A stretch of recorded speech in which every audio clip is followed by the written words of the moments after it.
But as we speak, the presidential candidate of the PDP, as well as that of the Labour Party, have not only expressed their displeasure with this ruling, they've gone ahead to, talk about their resolve to appeal the judgment at the Supreme Court. Do you agree that it will be good to see this judgment tested at the Apex Court? Well, of course. As a matter of fact, taking it to the Supreme Court, for every judicial process, the body of our law is improved. Our jurisprudence is actually also enhanced. For instance, the issue of 25% or Abuja and all that, it's good that it's been tested now, because some of these things are, the technicalities that are involved in our constitutions that oftentimes are not properly interpreted by people. And of course, if you leave it vague, as it were, you allow room for mischief and people to really misconstrue the letters of the Constitution. So with that being settled now, it's also going to be good for it to be further tested and settled by the apex court of the land. And so, of course, we look at it, it's going to enrich, like I said, the body of our laws. It's going to enrich our jurisprudence.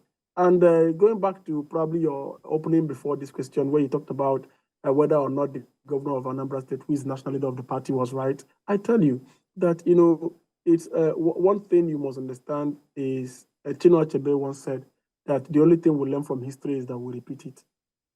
It was no-brainer. Anyone who understands the trend and the pattern of Nigerian politics wouldn't find it difficult to make such a, spot-on prediction, or what many have called prophetic, prediction by the governor of Anambra State, His Excellency Professor Chukwuemeka Soludo. So it was just very, very simple, and that is why I tell people that the question of credibility or legitimacy of the outcome of that election, it cannot be questioned, because you cannot do the same thing over and over again and expect a different result. In 2019, both our brother Peter Atiku and Kwankwaso were all in the PDP together, and they were only defeated by the APC. And in 2023, they came out not together now, but in 3 different ways. How do they expect to do the magic? Where is the magic going to come from? You came together as one single force and couldn't achieve it, and you're doing it, in such a way that you're doing it as 3 different forces, 3 different forces that, that are not mutually exclusive, and you intend to achieve anything, so meaningful. I don't see that. So it was a spot-on analysis. And of course, if you go further to take this argument to a certain level, you would ask yourself, the senatorial elections, the House of Reps elections were conducted on the very same day, the presidential elections were also, was also conducted. And somebody will argue, you were saying that the presidential election was rifed or was characterized by irregularities and all that. But that same election produced senators and House of Reps members for you that you're not questioning. So if probably you want to come to equity, then you must come with clean hands. So if you're saying that the one that produced president and on the same day produced senators for you, produced House of Reps members for you, and you want to hang INEC because probably you didn't get your anticipated result, then it means you're double standing. So for me, I think our brothers in the opposition in the other parties, I would tell them, let us continue to give democracy a chance. And let us continue to see how we can really deepen this democratic process and ensure that, we are not there yet, but that we get to a point of near perfection. And at the end of the day, it's going to be to the good of everyone. Ahmed Mustafa, let's explore the politics behind this victory. Some would say that this election was won before Nigerians went to the poll. You can imagine if Atiku Abubakar, Peter Obi, Rabi Kwankwaso were together under the PDP umbrella, the figures would have been quite different from what we had in February. Do you think this would change the trajectory of how easily politicians, leave their parties months or days before election? Well, I absolutely agree that a house divided against itself cannot stand. The PDP, like your guest said, broke into 3, and it made. I didn't understand how they were expecting to win elections after breaking into 3 different factions. If you put the votes together, gotten by the 3 PDP candidates, or not former PDP candidates, if you put it together, that comes to about 15 million. and that would have roundly defeated the APC. So it shows clearly that the PDP as a party failed in its internal democratic process, and that was what led to the victory of the APC. I was beyond sure the moment Mr. Peter Obi joined the Labour Party and Mr. Rabi Kwankwaso joined the NNPP, that the pathway for APC to victory had become even clearer. Let's not forget that a lot of sentiments were brought into the election, religious and tribal sentiments were brought into the elections, which might not have played out the exact same way if the PDP had stayed one. I can imagine an Atiku Abubakar on the ticket with Bola Ahmed Tinubu, the religious sentiments of having being Muslims will not have played out in that. So the election results will have been slightly different. But I think, and I still honestly believe that the breakaway of these two men from the PDP made it a lot easier for the APC to stroll to victory. And it's not the first time we're seeing it.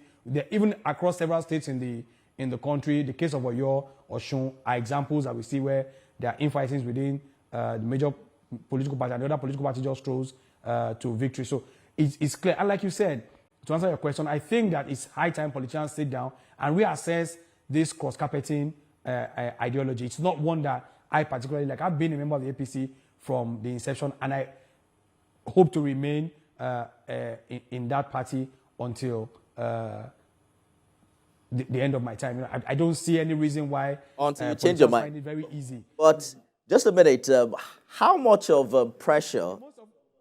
How much of a pressure is this reality bringing on your party, the APC? Some are talking about the possibility of the three men working together in the next general election. The figure doesn't look pretty well for your party, because if they were together, it would have been a landslide victory for the PDP if they were able to garner the same numbers that they produced in the last election. Do you think the APC is under pressure to perform or outperform itself to be able to become more popular with the Nigerian people? Exactly, and this is the beauty of democracy. The APC knows very clearly that it has another 4 years to win over Nigerians who are in doubt. And I trust the president beyond, I have no doubt in the ability of Bola Ahmed Tinubu to not only rally the APC, but rally Nigerians to the benefit of 200 million Nigerians, deliver the dividends of democracy that will ensure that Nigerians see reasons to continue to cast their vote and stick with the APC and, of course, with President Bola Ahmed Tinubu in the 2027 election. I believe that this man is the right man to pilot the affairs of this country at this moment, and he will deliver so much for this country over the next 4 years that the next election will be a stroll in the park for the APC.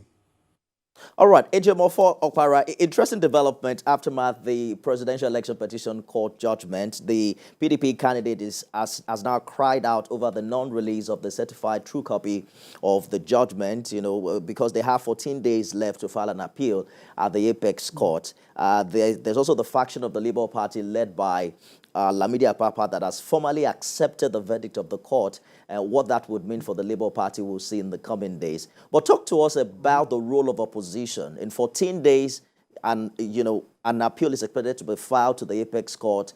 In about 60 days thereabout, we're expected to hear from the Supreme Court what should be the final verdict on this judgment. But what is the role of the opposition moving forward from these litigations? Well, I've always insisted that opposition shouldn't be destructive. Opposition shouldn't be rustic. Opposition must be issue based. Opposition must be also development oriented, because we all are jostling for power just to better the lot of our people. So if you're doing it in such a way that the essence or the welfare of the people for which you are trying to acquire power is being jeopardized, then you need to rethink your intention or your intent.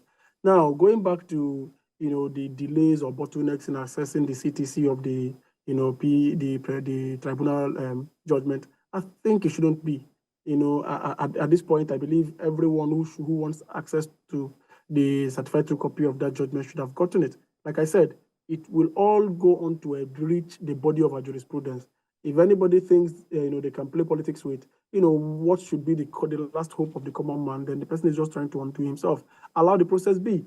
The cases have been established. The Supreme Court, will go on to tell us if the appeal court, that the tribunal has done a very good job, or the areas of oversight that the tribunal didn't see. Either ways, I think we should allow democracy to thrive. I hear you. And we should allow the judiciary. We have to go now. Let me butt in very quickly. In 1 minute, Ahmed and Ejiofor, this verdict doesn't mean that we have a perfect electoral system. What is wrong with the 2023 general election? What would you say is the most important factor that must be worked on as we count down to another election? 1 minute each. Let's begin with you, Ejiofor. Okay, for me, I think, yeah, of course, INEC must work towards sharpening their adoption of the electronic voting system. They must look forward. They must look into mainstreaming further, the use of tech, in conducting elections. And there shouldn't be ifs and buts with electoral guidelines. If they are coming up with electoral guidelines, they should make sure they stick to it to the T, because oftentimes what leads to some of these litigations here and there is the fact that INEC comes up to say they will do A and the next minute they're doing B. We understand those contingencies, but they should try to prepare, against these contingencies so that everybody will see some level of out in their activities. Let me quickly hear Ahmed's final remarks on this. Thank you very much. I think that we need to tend a lot more towards technology and remove the human factor from our electoral processes. And I also feel that our electoral act needs to also be as clear as possible. There needs to be no loopholes, like he just said. The law needs to be clear so that if the ordinary layman on the streets reads it, he understands exactly what is expected of INEC and what INEC is promising Nigerians. And I think that this would further help to deepen the trust that Nigerians have in the electoral process. Political analyst Ahmed Tijani Mustafa, and also National Publicity Secretary of APGA, Ejiofor Okpara. Gentlemen, thank you for joining us on the program this evening. Thank you, Nifemi. Thank you, Nifemi.